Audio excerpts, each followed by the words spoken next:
Jemaat Tuhan, Shalom. Selamat hari baru, menikmati berkat dan kemurahan Tuhan yang Tuhan sudah siapkan bagi kita di hari ini. Izinkan saya melanjutkan renungan yang sudah kita mulai di renungan pertama, yaitu para pembunuh iman. Jadi kita belajar bahwa iman kita itu bisa mati, bisa lemah karena perkataan. Perkataan-perkataan yang negatif yang kita biarkan mendominasi dan mengambil alih kehidupan kita. Dan kita akan lanjutkan bagian yang kedua, yaitu hal yang juga bisa mempengaruhi dan membuat iman kita mati, yaitu kalau kita memperhatikan respon dari bangsa Israel ketika mendengar perkataan dari 10 para pengintai itu. Di dalam pasal 14 ayat 1 kitab Bilangan disebut di sana bahwa mereka akhirnya menangis, mereka akhirnya meratap, mereka akhirnya meresponi situasi itu dengan penyesalan. Kenapa kita di sini? Kenapa kita diajak untuk pergi dari Mesir dan akhirnya kita akan mati? Dan yang terjadi lebih jauh lagi di dalam pasal yang ke-14, Tuhan marah karena respon dan reaksi bangsa Israel yang kehilangan iman mereka, yang membiarkan perkataan negatif itu menguasai kehidupan mereka. Bapak, Ibu, dan Saudara yang terkasih dalam Tuhan Yesus Kristus, hal yang kedua yang bisa mengalahkan iman kita, bahkan melemahkan iman kita, atau bahkan justru mematikan iman kita adalah komunitas yang tidak sehat. Bukan hanya perkataan-perkataan negatif, tetapi pilihan untuk memilih komunitas itu penting.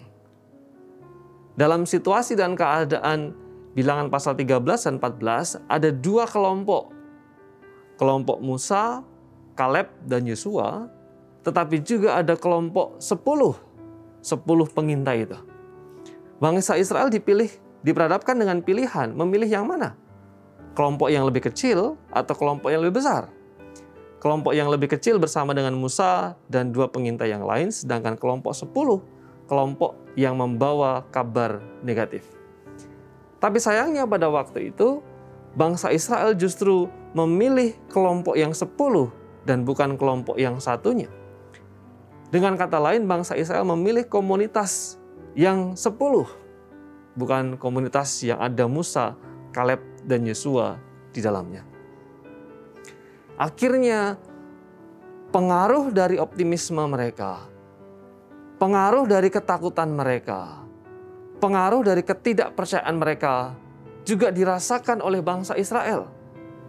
Ketidakpercayaan mereka, kedegilan mereka, kekerasan hati mereka, pesimisme mereka juga menular. Perkataan mereka pun menular. Pola pikir mereka pun menular.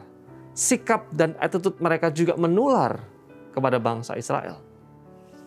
Pilihan untuk menggabungkan diri kepada kelompok atau komunitas dalam bahasa kita, itu menentukan pembentukan iman kita.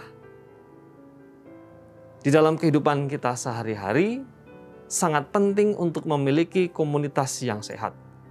Keputusan kita untuk menghabiskan lebih banyak waktu dengan komunitas yang tidak sehat akan mempengaruhi pola pikir kita, mempengaruhi kosakata kita, mempengaruhi cara kita bertindak, mempengaruhi cara pandang kita terhadap kesulitan, terhadap dunia, dan berbagai macam hal yang lain. Bapak Ibu, misalnya, di dalam satu kelas ada 30 anak, 28-nya suka mencontek, suka berkata-kata kotor, suka bolos, suka memaki-maki. Sedangkan ada 2 anak yang lain yang tidak suka mencontek, tidak suka membolos, kata-katanya baik. Dalam situasi seperti ini, kira-kira lebih mudah mana mengubah 28 orang atau mengubah 2 orang sama menjadi seperti yang 28? Pada umumnya, 2 anak yang baik ini akan lebih mudah untuk terkontaminasi hal-hal yang kurang baik dari 28 yang lain. Firman Tuhan ini mengajarkan bahwa keputusan kita untuk memilih komunitas kita itu akan menentukan siapa diri kita. Keputusan kita untuk memilih komunitas kita secara bijak akan menentukan pembentukan iman kita. gereja, berjemaat, komunitas yang sehat, itu penting bagi kita orang percaya. Mari kita berdoa. Terima kasih, kami mengucap syukur untuk hari yang baru ini. Biarlah berkat dan kemurahan Tuhan atas kami semua, atas jemaat Tuhan semua. Berkati yang sakit, berkati yang lemah, berkati yang berkekurangan, berkati yang dalam pergumulan. Anugerah dan kasih Tuhan bersama dengan kami semua. Dalam nama Yesus kami berdoa. Amin.